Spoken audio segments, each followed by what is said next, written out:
Hello guys, this is Jabran Syed. And I'm Asma Syed. Welcome to Al-Safar Portugal Immigration Consultancy. जी, अगर आप हमारे channel पे नए हैं तो आपको बता देता हूं कि हम पोर्चुगल लिस्बन में एक इमिग्रेशन कंसल्टेंसी चलाते हैं, एक रजिस्टर्ड इमिग्रेशन कंसल्टेंसी चलाते हैं पोर्चुगल में, और D2, D7, D8 और गोल्डन वीज़ा की सर्विस प्रोवाइड करते हैं। Job seeker, work permit, family unification, ये सब सारी चीज़ें नहीं करते। फैमिली यूनिफिकेशन करते हैं हम सिर्फ D2, D7, D8 वाले जो कस्टमर्स हैं उनके लिए फैमिली यूनिफिकेशन करते हैं।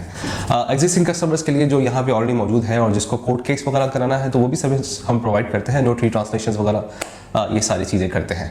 अच्छा, आज का सब्जेक्ट हम बात करने वाले हैं D2 वीज़ा के लिए जो यूनिक बिजनेस प्लान बनाना है वो कैसा बिजनेस प्लान होना चाहिए और वो कितना क्रूशल है, कितना ज़्यादा इंपॉर्टेंट है, कितनी उसकी इंपॉर्टेंस है। क्या आपको छोटा मोटा बिजनेस शो करके वो कर सकते हैं, नहीं कर सकते, और आप जो एग्जिस्टिंग बिजनेस जो चला रहे हैं अपने मुल्कों में या रेसिडेंस कंट्री में वही बिजनेस का आपको यहाँ पे शो करना है, तो वो काफ़ी सारी चीज़ों के बारे में आज बात करेंगे। तो सब्जेक्ट यही है कि यूनिक बिजनेस प्लान कैसा होना चाहिए।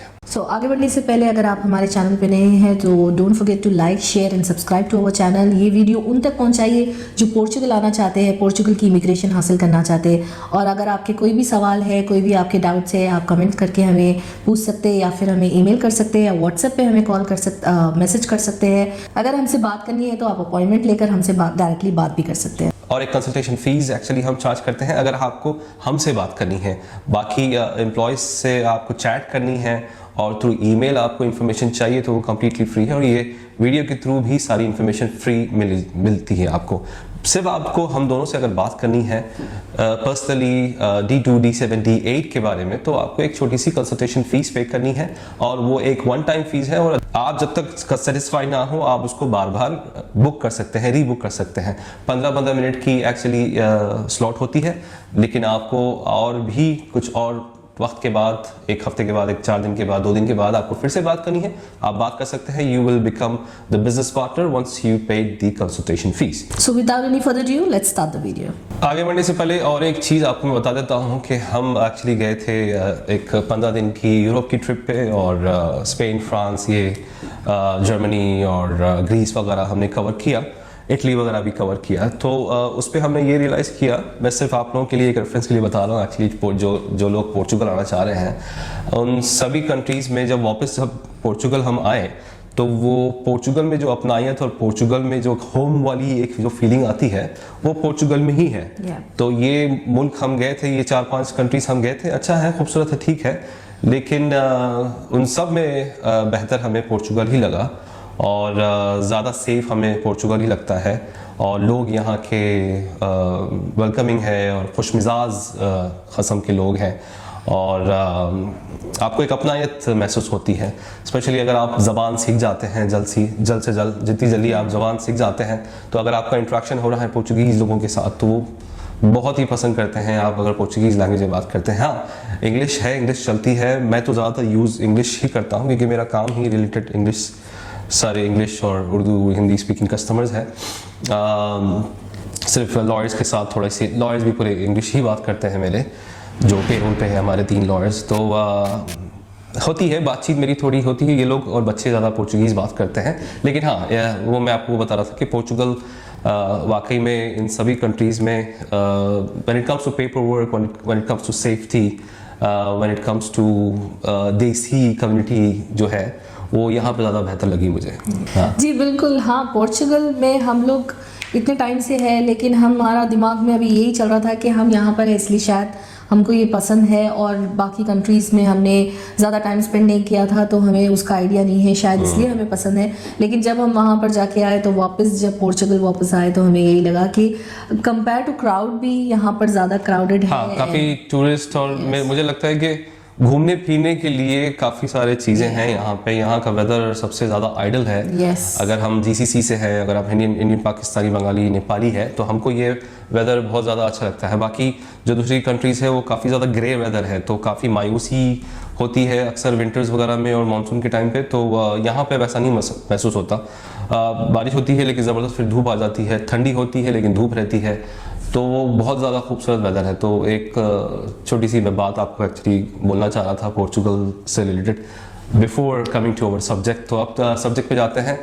D2 वाले जो लोग आ रहे हैं, चाहे अपनी एग्जिस्टिंग कंपनी चलाते हैं या फिर एक नई कंपनी शुरू करना चाह रहे हैं, चाहे वो आप जॉब पे हैं या बिजनेस करते हैं, तो आपका अगर यूनिक बिजनेस है वहाँ पे अपने मुल्क में या रेसिडेंस मुल्क में, तो वो सेम बिजनेस प्लान आप यूज़ कर सकते हैं।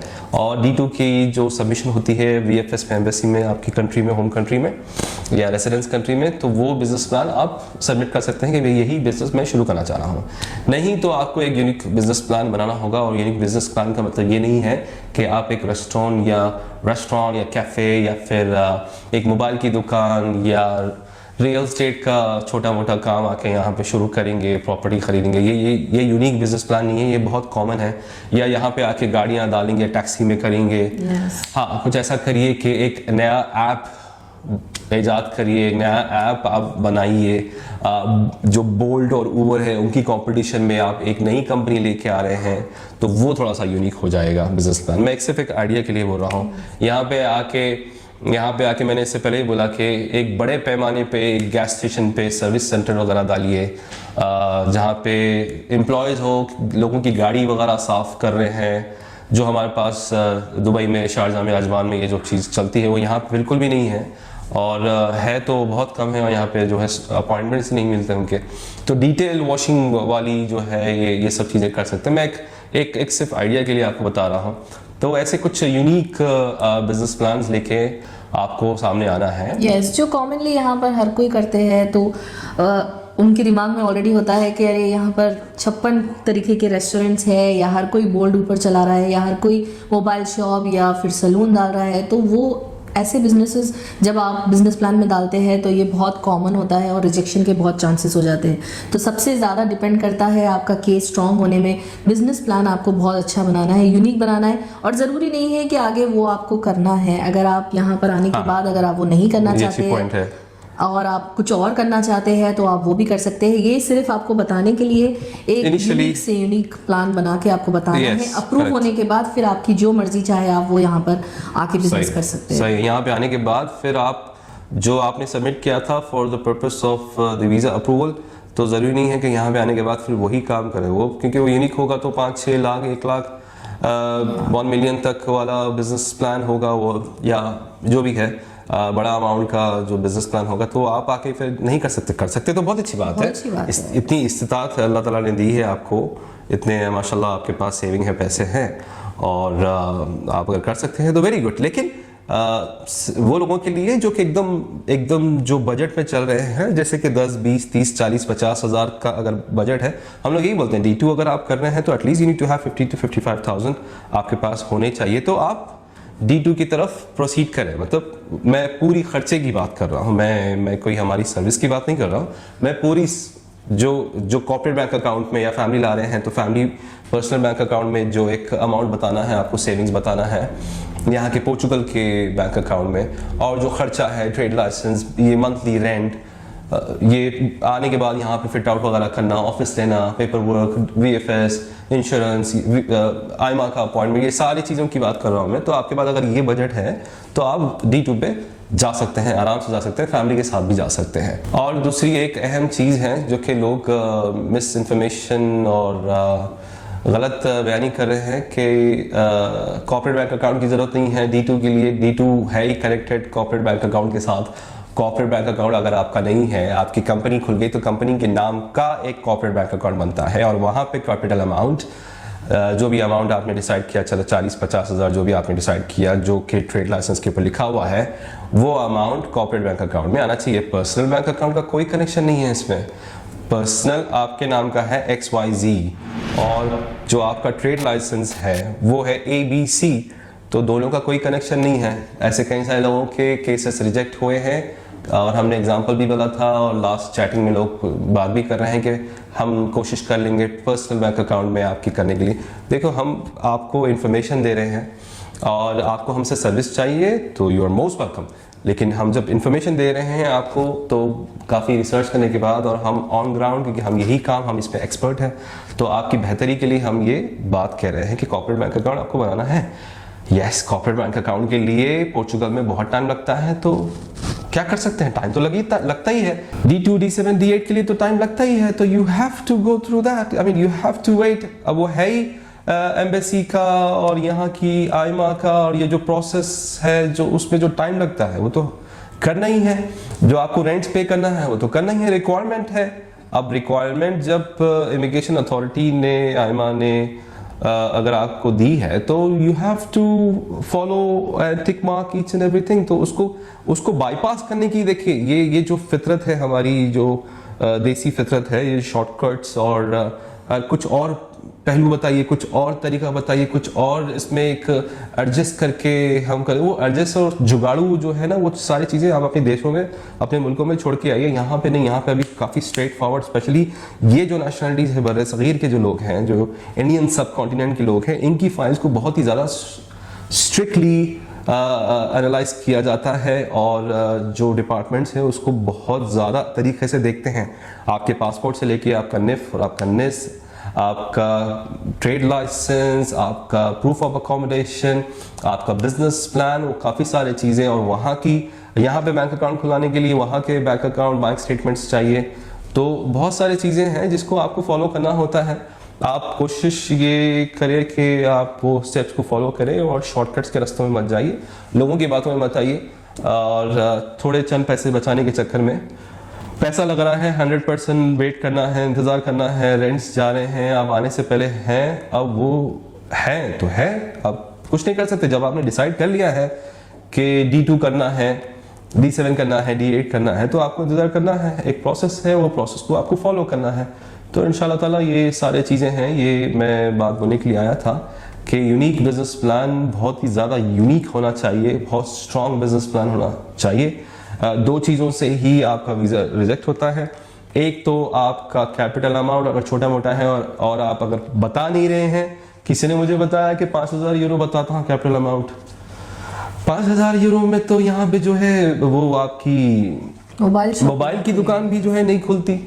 तो 5000 यूरो क्या है, कि तो क्या आप यहाँ पे क्या इकोनॉमिक को ऐसा बूस्ट करने वाले हैं आप 5000 यूरो में। 5000 यूरो तो बेचारा जो लेबर आदमी है जो 870 की सैलरी पे है, वो 5 महीने में आप 5000 यूरो, 5-6 महीने में जो है 5000 यूरो का काम कर लेता है ऑलरेडी। तो आप ऐसा क्या करने वाले हैं, क्यों वो लोग आपका वीजा अप्रूव करेंगे? 100% वीजा रिजेक्ट हो जाएगा। तो मिनिमम 15, 20, 25 हजार यूरो शो करना है, ये सिर्फ पैसे शो करना है ना कोई हुकूमत को देना है। लेटर ऑन आप इसी पैसे में अपना बिजनेस स्टार्ट कर सकते हैं, आने के बाद वही यूज कर सकते हैं, खर्चे के लिए वही यूज कर सकते हैं। ऑब्वियसली जब आप यहाँ पर आ रहे हैं तो इतना अमाउंट आपके पास जरूरी है, तो वही अमाउंट आप शो करेंगे तो वीजा लगने के चांसेस बहुत बढ़ेंगे। इंस्टेड ऑफ छोटा अमाउंट पे कर रहे हैं आप, वही अमाउंट जो यहाँ पर आके बिजनेस स्टार्ट करने वाले हैं वो पहले से ही शो करेंगे तो बहुत बेहतर है। और जितना हो सके कोशिश करें ज़्यादा से ज़्यादा अमाउंट शो करें, और बिजनेस प्लान पे, जैसा कि जिब्रान ने बताया, बिजनेस प्लान पे बहुत फोकस करना है, बहुत ज़्यादा। इसको आपको ऐसा बस एक पेपर का बनाकर ऐसा नहीं देना है, आपको प्रोफेशनल बिजनेस प्लान बनाना है कि यहाँ पर आप कितना इन्वेस्ट करने वाले हैं, उससे क्या रेवेन्यू यहाँ की गवर्नमेंट को मिलने वाली है, कितने एम्प्लॉयज़ को आप हायर करने वाले हैं, उनके सैलरीज कितने हैं, कितना आप कमाने वाले हैं, कितना यहाँ पर आप टैक्स पे करने वाले हैं, इकोनॉमिक पे कितना फर्क पड़ेगा। बहुत सारी चीज़ें होती है उसमें। वो ऐसे छोटा मोटा बैठ के आप एक पेपर पे अपना जैसे CV बनाते हैं वैसा नहीं है ये काम, ये एक प्रोफेशनल काम। ये कवर लेटर नहीं है, जैसे शेंगन पे कवर लेटर होता है, ये कवर लेटर नहीं है। आपको काफ़ी डिटेल में और काफ़ी 5 साल का बिजनेस प्लान बनाना होता है। तो ये एक चीज़ है। आपको अगर वो सर्विस चाहिए हमसे तो हम D2 प्रोवाइड करते हैं। हम बिजनेस प्लान के साथ आपकी पूरी काम करते हैं। आपको हाउस रेंट के लिए भी असिस्ट कर सकते हैं, आपको असिस्ट भी कर सकते हैं, और हमारे पास भी ऑप्शन है, आप वो वाला ऑप्शन भी ले सकते हैं। ऑलमोस्ट जो है प्राइसिंग सेम है। तो सारे निफ्टनेस के साथ, आपका बिजनेस प्लान के साथ, आपकी ट्रेड लाइसेंस के साथ, आपकी नाम की अप्रूवल, एक्टिविटी की अप्रूवल, आपका अकाउंटेंट जो है उसमें रहेगा, और VFS की अपॉइंटमेंट, नोटरी, ट्रांसलेशन, PCC की notary, translation, birth certificate, marriage certificate, ये सारी चीज़ें उसमें रहेंगी।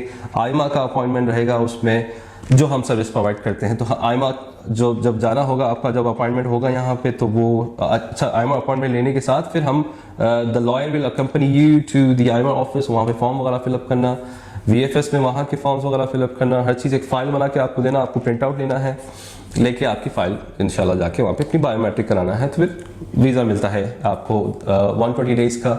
1 से 3 महीने के अंदर अंदर ये एम्बेसी में जाके रिव्यू, 1 महीने भी हो जाता है, 2 महीने 3 महीने मैक्सिमम टाइम लगता है एम्बेसी को आपका D2 वीज़ा पासपोर्ट पे लगा के भेजने के लिए इंशाल्लाह ताला। फिर आने के बाद ये सारी चीज़ें फिर आपको यहाँ पे करना है। दूसरी और एक चीज़ लोग जो है हर वक्त मैं देखता हूँ, अक्सर मैं नोट करता हूँ, जो यूट्यूबर्स हैं यहाँ पे, गुड न्यूज़, पोर्चुगल की इमिग्रेशन खुलने वाली है। पोर्चुगल की इमिग्रेशन खुली हुई ही थी, पोर्चुगल की इमिग्रेशन कभी बंद नहीं हुई। पोर्चुगल जो आर्टिकल 88 या 89 था, बस ये 2 बंद हुए और मेरे ख्याल से ये परमानेंटली बंद हुए हैं और ये कभी खुलने वाली नहीं है। तो ये कुछ लोग हैं जो वीडियोस बनाते हैं और ये बोलते हैं कि गुड न्यूज़, वो पता नहीं वो व्यूज़ आने के लिए चक्कर में करते हैं। ये चैनल तो वैसे एक व्यूज़ का नहीं है, एक इन्फॉर्मेशन और एक बिजनेस चैनल है ये, तो यूट्यूब चैनल का चैनल नहीं है हमारा। यूट्यूब सिर्फ हम यूज़ करते हैं एक इन्फॉर्मेशन और एक मार्केटिंग करने के लिए। तो ये बात बिल्कुल भी गलत है कि खुलने वाली है, खुली हुई ही है, बंद कभी नहीं हुई। तो आप ये लोग अज्यूम मत करिए। हाँ, अगर आप वो आर्टिकल 88 89 के चक्कर में हैं तो वो दिमाग में रख लीजिए, उसको निकाल दीजिए हमेशा, वो कभी नहीं खुलने वाली है। Job seeker, student visa, D2, D7, D8, digital nomad, जो गोल्डन वीज़ा है, ये हमेशा से खुला हुआ है। ये अभी नहीं खुला, जॉब सीकर और स्टूडेंट वीज़ा अभी नहीं खुला, और हमेशा से D टाइप की कैटेगरी का वीज़ा है। ये D टाइप के सारे कैटेगरी के वीज़ास खुले हुए हैं। फैमिली रीयूनिफिकेशन भी खुली हुई है। तो उसमें 2-3 लोग हैं, एक लड़का है फैसल नाम से, मेरे ख्याल से एक फैसल पोर्चुगल इमिग्रेशन नाम से, वो लड़का है जिसे मैं काफ़ी पसंद करता हूँ, काफ़ी अच्छी इन्फॉर्मेशन देता है, उसे सुना करिए। और मैं अक्सर सुनता हूँ तो वो काफ़ी प्रिसाइज और एक्यूरेट इन्फॉर्मेशन देता है, तो मुझे वो एक चैनल है जो कि बहुत ज़्यादा पसंद है। बाकी दूसरे जो लोग हैं वो प्रोवाइड करते हैं इन्फॉर्मेशन, लेकिन जो पढ़े लिखे लोग हैं, मैं सजेस्ट करता हूँ कि जो पढ़े लिखे लोग हैं, जो पढ़े लिखे चैनल्स हैं, आप उनको फॉलो करें और उनको कांटेक्ट करें और उनकी सर्विसेज, अगर वो सर्विस भी प्रोवाइड करते हैं तो उनकी सर्विसेज वगैरह लिए। हर किसी को सुनिए, लेकिन आप समझदारी से जो यहाँ पे जो रजिस्टर्ड कंसल्टेंसीज हैं और जो लॉ फर्म्स हैं, उनसे मदद मांगें और उनकी सर्विसेज लीजिए। ज़रूरी नहीं है कि आप अलसफर के पास आएँ, मैं सिर्फ आपको एक एडवाइस कर रहा हूँ, आपकी बेहतरी के लिए एडवाइस कर रहा हूँ कि जो प्रोफेशनल है वो प्रोफेशनल ही रहेगा और वो आपको सही इन्फॉर्मेशन और सही सर्विस वगैरह प्रोवाइड करेगा। तो उम्मीद करता हूँ कि आपको हमारी बातें समझ नहीं आई और यूनिक बिजनेस प्लान पे जो सब्जेक्ट था उस पर एड अप थोड़े से एक्स्ट्रा इन्फॉर्मेशन आपको एक्चुअली दे दिया है, और उसे अमल करें और इंशाल्लाह ताला उस पर काम करें। आप खुद ही काम कर रहे हैं तो बहुत अच्छा है, आपको हमारी सर्विस चाहिए तो भी बहुत अच्छा है। You are most welcome. आप इंफॉर्मेशन लीजिए जितनी हो सके, और कमेंट्स पे जो है जितना हो सके सवाल पूछें तो उस पर जवाब मिलेगा आपको। और अगर हमसे बात करनी है डायरेक्टली तो एक कंसल्टेशन फीस आपको पे करने के बाद हमसे आप रब्ता कर सकते हैं थ्रू जूम लिंक, या डायरेक्ट कॉल कर सकते हैं, या व्हाट्सएप कॉलिंग भी यहाँ पे चलती है तो डायरेक्ट कर सकते हैं। तो उम्मीद करता हूँ वीडियो पसंद आई है, इसे लाइक करें, शेयर करें, सब्सक्राइब करें। मेरा नाम है Jibran Sayed. And I'm Asma Sayed. Peace be upon you all.